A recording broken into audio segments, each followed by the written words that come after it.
नमस्कार प्रेक्षकांनो, सनई चौघडे मालिकेच्या येणाऱ्या 20 एप्रिलच्या भागात आपण आता वेगळाच धमाकेदार ट्विस्ट पाहतोय।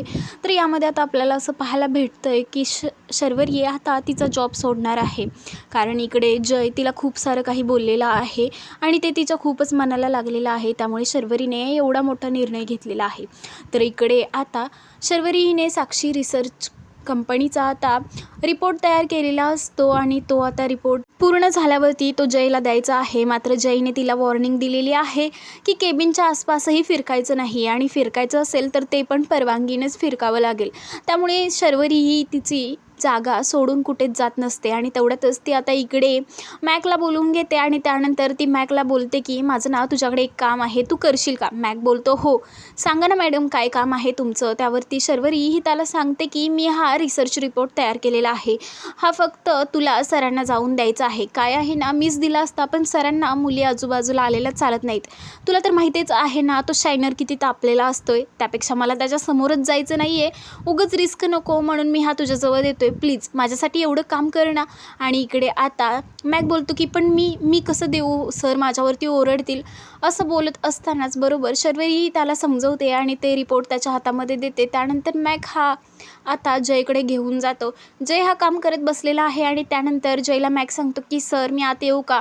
हा ना, आता शर्वरीने केलेला रिसर्च रिपोर्ट आहे साक्षी ऑर्गनचा, तुम्ही एकदा चेक करून घ्या बरोबर बनलाय का? त्यानंतर आता तो रिपोर्ट जय पाहू लागतो आणि जय मुद्दामच त्यामध्ये काही चुका काढतो आणि त्यानंतर जय हा बोलतो की हे काय, हे तिने बनवलंय का? ती कुठे आहे आत्ता? आणि हे काय बनवलंय तिने, तिला तरी समजतंय का?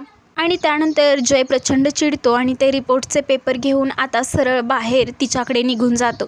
तर इकडे शर्वरी आता तिचं काम पूर्ण करून ती ऑफिसमधल्या स्टाफसोबत बोलत असताना ती हसत असते आणि हे पाहून तर जयला प्रचंड राग येतो आणि जय त्यानंतर सर्वांना विचारतो की हे काय चाललं इकडे तुम्हाला टाईमपास करण्यासाठी बोलवलं आहे का? तुम्ही तुमचं काम करणार आहात की टाईमपास करत बसणार आहात? तर सरळ बाहेर निघा। आणि बोर्डवर लिहिलेल्या सूचना स्पष्ट भाषेत मी लिहिल्या आहेत आणि त्या पण मराठीमध्ये, तुम्हाला त्या देखील वाचायच्या जमत नसतील तर आजपासून आला नाहीत तरी चालेल। जयचा हा चिडलेला अवतार पाहून सर्वजण आपापल्या कामात मग्न होतात आणि सॉरी सर, माफ करा असं देखील बोलतात। त्यानंतर शर्वरीला बोलतात की तू हे काय बनवून पाठवलंयस, तुला कळतंय का? तुला काय करायला सांगितलं होतं आणि त्यामध्ये तू काय काय ॲड केलेस? तुला जर हा जॉब जमत नसेल ना तर आत्ताच सोडून टाक, उगाच काहीही करत बसत जाऊ नकोस। आणि त्यामध्ये आता शर्वरीने एक चूक केलेली आहे की जयच्या कंपनीच्या नियमांच्या विरुद्धच तिने रिपोर्ट बनवलेला आहे। जय शर्वरीला बोलतो, हा रिपोर्ट केलाय का तुम्ही जोक केलाय? क्लायंट्स, इन्व्हेस्टर्स आणि पार्टनर्स यांना फॉल्स प्रॉमिसेस करत नाहीत, हे माहीत नाही आहे का तुम्हाला? हे कोणत्याच कंपनीच्या नियमांमध्ये बसत नाही, मग तुम्ही मला न विचारता हे कसं काय करू शकता?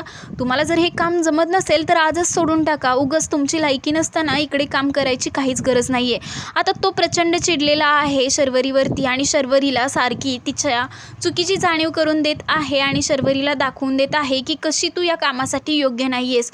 हे सर्व ऐकून आता शर्वरीच्या डोळ्यामध्ये पाणी येतं आणि त्यानंतर तुम्ही आत्ताच येऊ शकता असं बोलल्यावरती शर्वरी पटकन तिचं सामान सर्व पिशवीत भरते। त्यानंतर ती स्वामींची मूर्ती आणि सगळ्या गोष्टी पिशवीमध्ये घेते आणि तिकडून आता चाललेली असते। शर्वरी जाताना स्टाफ आता खूपच स्टाफला वाईट वाटत आहे आणि सरांनी हे चुकीचं केलं, शर्वरी काहीच चुकली नव्हती असंच आता सर्वांच्या मनात असतं। पण जयसमोर कोणीच काहीच बोलू शकत नाही आणि शर्वरी आता जयच्या समोरूनच ऑफिसमधून निघून जाते आणि ते लेटर जे असतं अपॉइंटमेंट ते आता ती फेकून देते आणि त्यानंतर असा विचार करते की उडत गेला तो शायनर, मला त्याची असली नोकरी करायची नाही आहे। तिकडे क्षणोक्षणी तो मला असं पाण्यातच बघणार होता, त्यापेक्षा त्याचं ते लेटर अरबी समुद्रातच मिळालेलं बरं, मला अजिबात त्याच्याकडे नोकरी करायची नाही आहे। स्वामी खरंच मला अजिबात त्याच्याकडे परतही जाण्याची इच्छा नाही आहे। आणि त्यानंतर शर्वरी ही रोडने चालत असते आणि इकडे घरामध्ये असावरीने लग्नाला होकार दिलेला आहे, कारण पमाने खूपच तिला इमोशनल केलेलं आहे। असावरी तिच्या मनामध्ये ज्या काही इच्छा असतात, जे काही तिच्या मनात चाललेलं आहे ते सर्व बाजूला ठेवून आता गौतमशी लग्न करण्यासाठी तयार झालेली आहे आणि तिने तिच्या पप्पांना होकार दिलेला आहे की मी हे लग्न करायला तयार आहे। तर आता असावरीचे आई वडील हे असावरीला दागिने करण्यासाठी जाऊन सोनाराच्या दुकानात पोहोचलेले असतात आणि शर्वरी बरोबर त्याच वेळी तिकडून चाललेली आहे आणि शर्वरीला दिसतं की तिचे आई बाबा सोनाराच्या दुकानात आहेत। ती पटकन सोनाराच्या दुकानाकडे जाते आणि आई बाबा इकडे का आलेत असं आता ती मनातच बोलते. त्यानंतर आता इकडे असावरीसाठी ते कशाची तरी खरेदी करत असतात आणि त्यामध्ये इकडे पमा ही त्यांना खूपच कमी करून रेटने मागत असते आणि त्यावेळी ते लोक बोलतात की तुम्ही काही भाजी मंडईत आलायत का? तुमची जर लायकी नसेल ना सोनं खरेदी करायची तर तुम्ही येऊ शकता.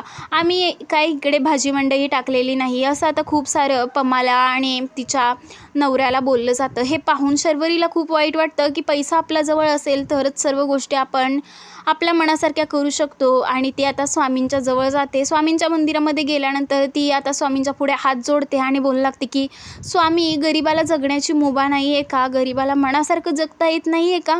आणि काय झालं, आम्ही गरीब असलो म्हणून आम्ही मनाने खूप श्रीमंत आहोत, पण काही गोष्टी पैशांवर येऊन अडतात. तर मला मी आज काही केलं, तो जॉब सोडून आले, हे माझ्याकडून चुकीचं झालं का? आणि मी जॉब सोडायला नको होता का? कारण आज माझ्या मम्मी पप्पांना खूप ऐकून घ्यावं लागलं आहे आणि ते फक्त पैशाच्या अभावी. मला वाटते मी जर हा जॉब केला तर घरामधील सगळं टेन्शन दूर होऊन जाईल आणि मला हा जॉब सोडला नाही पाहिजे.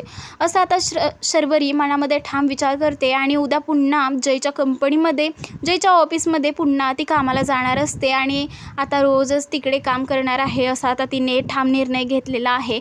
असं आपल्याला येणाऱ्या 20 एप्रिलच्या भागामध्ये पाहायला मिळते. व्हिडिओ आवडला असल्यास लाईक करा व चॅनलवर जर नवीन असाल तर चॅनलला आजच सबस्क्राईब करा.